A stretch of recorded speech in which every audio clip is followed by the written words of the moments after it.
অতীত নিয়ে সবসময় পড়ে থাকলে এক চোখ অন্ধ, আর অতীতকে যদি আমরা ভুলে যাই তাহলে আমাদের দু চোখই অন্ধ। তবে আলোচনা, সমালোচনা কিংবা গবেষণার নামে এমন কিছু করা বা বলা অবশ্যই আমাদের জন্য ঠিক হবে না, যেটি আমাদের স্বাধীনতা এবং মুক্তিযুদ্ধের যে গৌরব ইতিহাস তাকে কোনোভাবে খাটো করতে পারে। 1971 সালের মহান মুক্তিযুদ্ধের সকল শহীদদের প্রতি গভীর শ্রদ্ধা জানাই। স্বাধীনতার ঘোষক শহীদ রাষ্ট্রপতি জিয়াউর রহমান সহ বাংলাদেশের স্বাধীনতা ও মুক্তিযুদ্ধের ইতিহাসের সকল জাতীয় নেতৃবৃন্দকে কৃতজ্ঞতা জানাই। সকল বীর মুক্তিযোদ্ধা, আহত ও পঙ্গু মুক্তিযোদ্ধা এবং মুক্তিযুদ্ধকালীন বাংলাদেশের সাহসী জনগণের অবদানকে স্মরণ করছে, যাদের অনন্য অবদানে আমাদের আজকের এই স্বাধীন বাংলাদেশ। সম্মানিত উপস্থিতিবৃন্দ,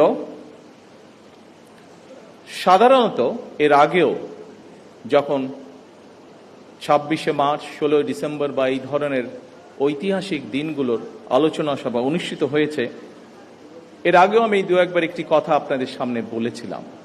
সেই কথাটা দিয়েই আজকে আমার খুবই সংক্ষিপ্ত বক্তব্যটি উপস্থাপন করতে চাইছি। যে কথাটি আমি আপনাদের সামনে বলেছিলাম সেটি ছিল এমন, সেটি হলো অতীত নিয়ে সবসময় পড়ে থাকলে এক চোখ অন্ধ, আর অতীতকে যদি আমরা ভুলে যাই তাহলে আমাদের দু চোখই অন্ধ। সুতরাং আমরা যেমন অতীতকে একদম ভুলে যাব না, ভুলে যাওয়া চলবে না, ঠিক একইভাবে অতীতেও আমরা দেখেছি, খুব বেশি দিন না, নিকট অতীতেও আমরা দেখেছি যে অতীত নিয়ে এত বেশি চর্চা হয়েছে যেটা আমাদের সামনে যে সমৃদ্ধ ভবিষ্যৎ আছে সেই ভবিষ্যৎকে বাধাগ্রস্ত করেছে। সম্মানিত উপস্থিতিবৃন্দ, এখানে আলোচকবৃন্দ কয়েকজনই তাদের বক্তব্যে বলেছেন বাংলাদেশের ইতিহাসের সবচেয়ে গৌরবজনক অধ্যায় আমাদের স্বাধীনতা এবং 1971 সালের মহান মুক্তিযুদ্ধ।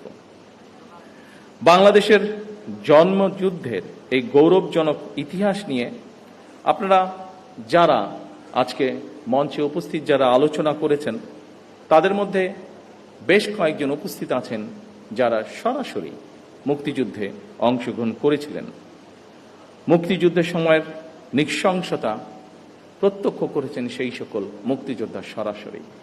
আমরা যারা ছোট ছিলাম বা আমাদের সাথে যারা ছিলেন, আমাদের থেকে একটু বড় ছিলেন, তারা আমরা বিভিন্নভাবে, সেটি মিডিয়া হোক, বই পুস্তকের মাধ্যমে, বিভিন্ন দলিলের মাধ্যমে আমরা সেটি দেখেছি। কিন্তু আমাদের সম্মানিত মহাসচিব তার বক্তব্যে বলে গেছেন, শেষ পর্যন্ত তৎকালীন বিশ্বে অন্যতম শক্তিশালী সেনাবাহিনী ছিল, তাদের বিরুদ্ধে আমরা আমাদের বিজয় ছিনিয়ে এনেছিলাম এই বাংলাদেশের মানুষ। সুতরাং প্রজন্মের প্রজন্ম ধরে স্বাধীনতা এবং মুক্তিযুদ্ধের যে গৌরব গাথা তা নিয়ে আলোচনা হবে, গবেষণা চলবে এবং এটাই স্বাভাবিক ব্যাপার। তবে আলোচনা, সমালোচনা কিংবা গবেষণার নামে এমন কিছু করা বা বলা অবশ্যই আমাদের জন্য ঠিক হবে না, যেটি আমাদের স্বাধীনতা এবং মুক্তিযুদ্ধের যে গৌরব ইতিহাস তাকে কোনোভাবে খাটো করতে পারে। সম্মানিত উপস্থিতিবৃন্দ, সম্মানিত সভাপতি, মঞ্চে উপস্থিত আলোচকবৃন্দ, বাংলাদেশের স্বাধীনতার ঘোষণা এবং এর প্রেক্ষাপট নিয়ে আপনাদের বক্তব্যে অনেক তথ্য উঠে এসেছে, অনেক অজানা তথ্য, যা এই মঞ্চে সহ অথবা সামনে যারা বসে আছেন, বাইরেও বহু মানুষ আজকের এই আলোচনা শুনছেন, অনেকেরই হয়তো অনেক কিছু জানা ছিল না। কিন্তু আলোচকবৃন্দের বক্তব্যে আজকে এই রকম অনেকগুলো বিষয় উঠে এসেছে। আজকে বাইরে এখানে আসার সময় আমি দেখেছি তরুণ প্রজন্মের অনেক সদস্য ভিতরে আসতে পারেননি, জায়গা সংকুলনের কারণে তারা ভিড় করেছেন। আমি একটু আগে মহাসচিব সাহেবকে বলছিলাম, আমাদের এখানে ভেতরে হলরুমেও আজকে অনেক নতুন তরুণ গুলো আমরা দেখতে পাচ্ছি। সেই তরুণ প্রজন্মের দৃষ্টি আকর্ষণ করে খুব সংক্ষেপে দু একটি কথা আমি বলতে চাই। বাংলাদেশের স্বাধীনতা এবং মুক্তিযুদ্ধের অন্যতম অনিবার্য চরিত্র শহীদ রাষ্ট্রপতি জিয়াউর রহমান।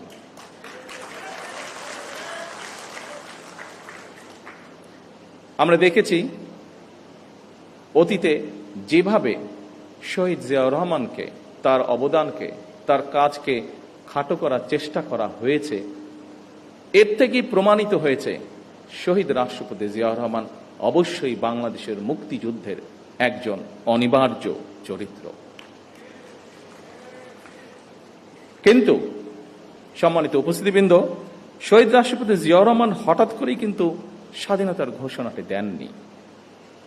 শহীদ জিয়া প্রথম জীবনে অবশ্যই একজন রাজনৈতিক কর্মী ছিলেন না, তিনি একজন সামরিক সৈনিক ছিলেন।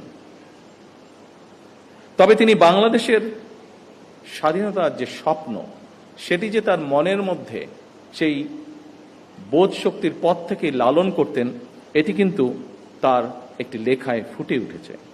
স্বাধীনতার চিন্তা চেতনা যে তিনি ধারণ করতেন, একটি স্বাধীন বাংলাদেশের জন্য যে তার একটা দীর্ঘ মানসিক প্রস্তুতি ছিল, সেটি আমরা তার একটি লেখা থেকেই পরিষ্কারভাবে বুঝতে পারি। কথাগুলো আমার নয়, কথাগুলো কারো মন গড়াও নয়, এই কথাগুলো আমরা তার নিজের লেখনী থেকে আমরা জানতে পারছি।